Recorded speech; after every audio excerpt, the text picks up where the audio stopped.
All right, how's everybody doing on this great day? A lovely, lovely day. The sun is out. I'm telling you what, it's the end of May, right at the start of June, and we have gotten some great weather here in San Diego, so I'm loving it, loving life. I had a story of about 4 years ago, and I'm going to tell you what happened here. I went to go train a sign company. Wasn't one of my earlier ones, but definitely earlier in the career that we have now. Let's say about 5 years ago, maybe 4 years ago, I went to go train a company. Out of state, flew in, and we did the first day of training. All was good. And the second day of training came in, and you could tell that something bad had happened at the company. Everybody was panicking. They were running around. The production managers were running around looking for stuff. The install coordinator was there. The project managers were on the phone talking, and you could just tell something bad had happened. I said, okay, guys, hey, handle your client first. We can start training later. And so I just kind of sat back, and I watched the dynamic of everything happen. Now I know when everyone's stressed out and they're at their wits' end, it's not going to go so well. Everyone's going to be a little snappy. They're not going to check every box. They're going to hustle as fast as they can to get the job done. They might cut some corners. Normal, totally normal. But I saw something I'd never seen before, and I'd heard about this, but I was shocked to actually see it. And this is what I saw. The boss, the president, was in his corner office, and all the employees are scrambling like mad. And then he gets a phone call from, I'm guessing, the client, and talks to them for a little bit. And I'm watching him start to get up and pace back and forth. You can tell it's an uncomfortable conversation. And then he hangs up the phone, he comes out, and he goes, everybody stop what you're doing. Come here. And you could tell he was frustrated. And I said, okay, this is going to be a good presence to see how much of an alpha he is. How much can he take control of the situation? And he gets there and he goes, I cannot believe this happened. I can't even fathom how we would miss 4 signs. 4 signs are not even there. All the signs have to be up today. He's getting final inspection today. This is not my problem. This is your problem. I don't care if you have to spend all day and night to get this done. You guys are going to fix this. I'm leaving. I'm going home. I don't even want to deal with this. This is ridiculous. This is a you problem, not me. And he walks out. I have never, as a human being, cringed so much over that pansy speech that he gave. The most ridiculous pansy move I've ever seen as any leader in the entire face of the earth make. You couldn't get any worse than what he had just said.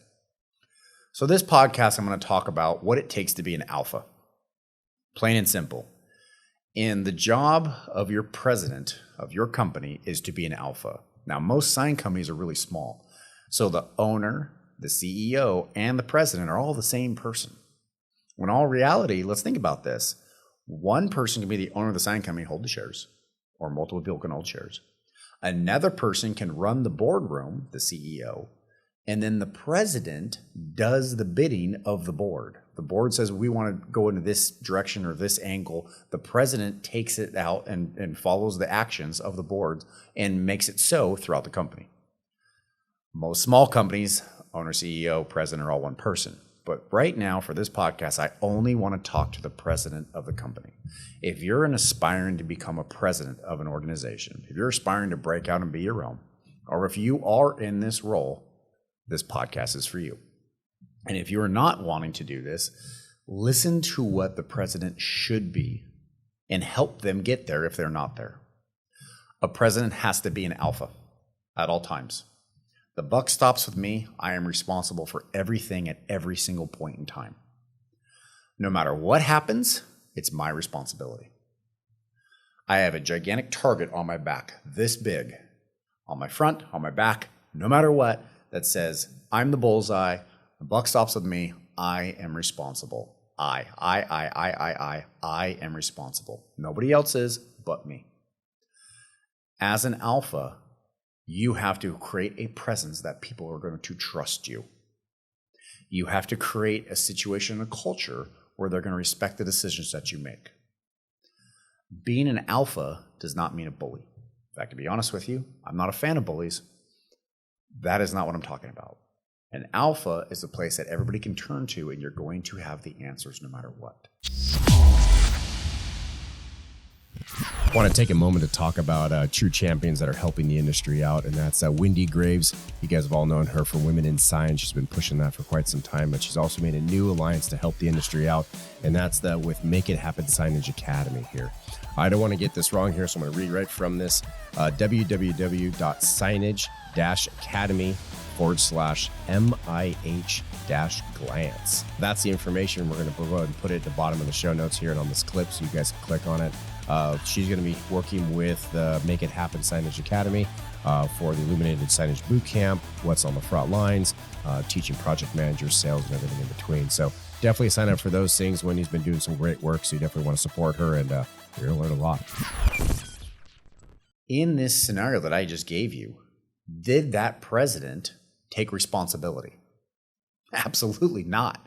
He passed the buck on everybody else, but he never took it himself. Did he give his team a pathway to success? He didn't. He told them, figure it out.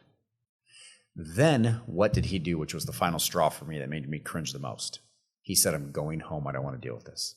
He left. He literally left his troops in the lurch to figure it out on their own. And they all knew that there was going to be hell to pay if they didn't get it done because he was a yeller and screamer. But he had no idea on how to lead. He had no idea on how to be an alpha. That blows my mind. Like, how is that even possible? Once you get to a certain scenario, once you get it to a certain level as a middle manager, and you learn from your mistakes and your positives, then from there you become a vice president and you learn from your mistakes and your positives. Then you have an opportunity to become president of a company. You should have a lot of experience at this point in time. But alas, some don't. So let's talk about this. What does it take to become an alpha? Number one, you have to be a master of your emotions at all times. When push comes to shove, you have to be in control of your emotions. Your emotions cannot become the best of you. If you find yourself raising your voice or flipping out or yelling and screaming, your emotions have gotten the better of you and you have lost in this game. You have to, at all times, keep your emotions in check. That's rule number one. Rule number two, keep your negative emotions in check and by all means have fun with the positive emotions. If something's good, I'm going to be excited. I'm going to be like, you made another sale. This is awesome. High five to you. This is great. Oh, did you get another client? Oh, they want more consulting? Amazing. This is so cool. And I'm going to flaunt that all over. The whole office is going to know about it. I'm going to prop that employee up who did that and made that sale. I want everybody to know how it is because positivity is infectious, just like negativity.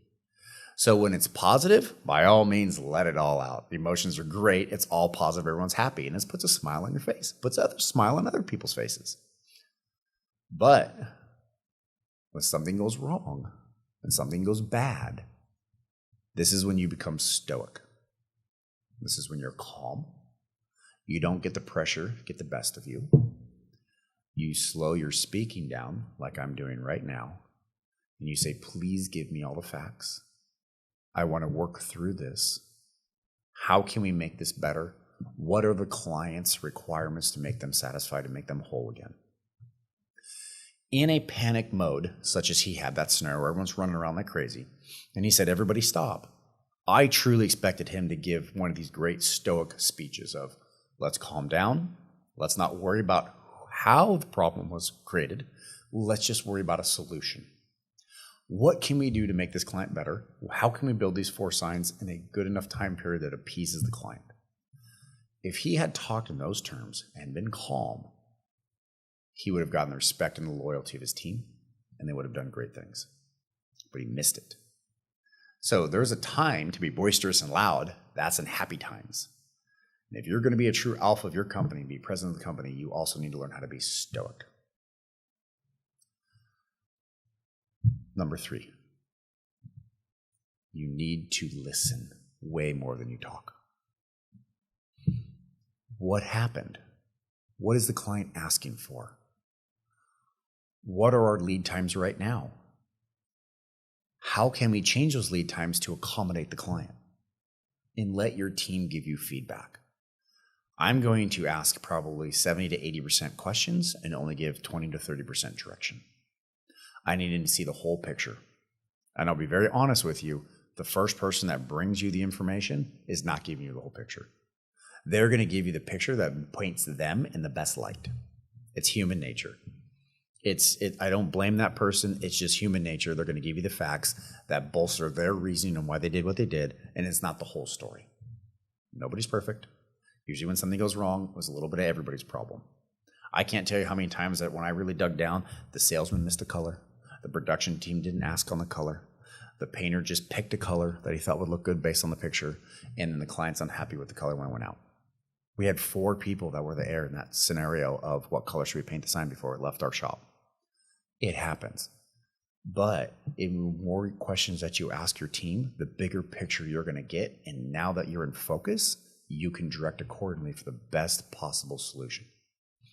I always said, and I stand by my word on this one, the best leaders are the ones that see the big picture and bring the best solution to the table with the assets that they have. They don't blame other people. They don't cry about it. They don't whine about it. They just say, okay, these are the cards I've been dealt. This is the best possible scenario based on the information I have. Let's move forward. And they do it in such a calm manner. Controlling your emotions is the biggest one by far. That's why it's always number one. You have to control your emotions. But learning to be stoic and take what's coming to you, fine. Me personally, I'm very stoic in the moment. I'll be very honest with you and very stoic in the moment. I have a special group, a small niche group of people I can talk to. I will totally lose my ever-living shit later. When it's done, I'm like, how did this happen? This is crazy, dude. You're not going to believe this. And I will vent. And they laugh and I go, I'm done venting. I feel better now. And I go, cool. But I will never do that in front of my team. I will never do that in the moment. I will do that after all the dust is settled and it's over with. And my venting is usually my frustration that I didn't see it sooner and I didn't bring a solution to the table faster. My venting is usually me flogging myself. That's usually where my anger comes from. You guys ever heard the term anger comes from fear? It's very true. Anger always comes from fear. At the end of the day, if you're really, really angry, it's because you're afraid of something. You're afraid that your ego got hurt. You're afraid that your ignorance led to this. You're afraid that somebody might look at you funny. You're afraid that you might lose a client. You're afraid that you might have lost money. Your anger comes from fear. And if you can understand that fear, most of the time you're not going to get angry. You're not going to lose your emotional, you're not going to lose emotional control. You're going to stay within check at all times. This is what it takes to become an alpha in your group. This is what it takes to be president. Now notice I didn't say alpha male. That has nothing to do with gender. Absolutely zero to do with it. It's a person that's going to take charge and the team can look to for leadership at all times. You are now a cheerleader. If you take the role of president or vice president, you are now a cheerleader. Your job is to rally up the morale of the troops. Your job is to keep everybody moving forward. Your job is to make sure everyone's happy and working at the best pace possible for them. They're working at 100%, so the company gets 100%. You are a cheerleader. Now you got to smile a lot. Now you got to say hi a lot. How's everybody doing? What's going on today? You be very, very approachable. That closed door policy where my door's closed, don't talk to me, that's an old thought process. You got to stop that. Open door policy at all times. Come talk to me whenever you want to. That's important. They need to have feedback and be able to talk. Being an alpha doesn't mean that you are the strong one. What it means is you're the one that's going to bring a solution to the table at all times, and you're going to do it in a calm manner that brings everybody else's anxiety down. It's difficult to do. Trust me, I know. It's not something you're just born with, and on day one, you can just calmly go through life and never have anything rattle you. It is a learned trait. It is a skill. In this particular case, there are really only 2 types, trained and untrained. If you are untrained, you're going to let your emotions get the best of you. You're going to not lead your team accordingly, and you're trying to look for somebody else for blame. But if you are trained, then you take responsibility for everything, and your whole team's actions are a direct reflection of you. When you can take that responsibility, now you have a chance of being a true alpha, and you have a chance of being a true president that's going to lead. I'm telling you this, and I chose this topic for the podcast for a reason. I'm seeing more and more owners not leaders. They're not alphas. They let their team run all over them. Well, the sales wouldn't get on board, so we just didn't do it. Well, of course, everyone's going to push back when they send something new. Who wants to learn something new? I don't. Nobody does. But if it's something new that makes my life easier, then of course I want to learn it because it makes my life easier. But if it's not presented in a way and it just looks like a hassle, no one wants to do it. But as a leader, you need to be able to present the reason why we're all going to go to a different path and why this is going to happen. And the "I told you so" doesn't fly. They're not your kids. Have a reason, a good reason on why you're going to move forward. Why are you going to move forward with a new software system? Why are you going to move forward with how we're going to process orders? How are we going to move forward with a new implementation of how we do surveys? When you decide that's the best place for your company, you're going to tell them why it's better. And then you're going to hold them accountable for the new direction.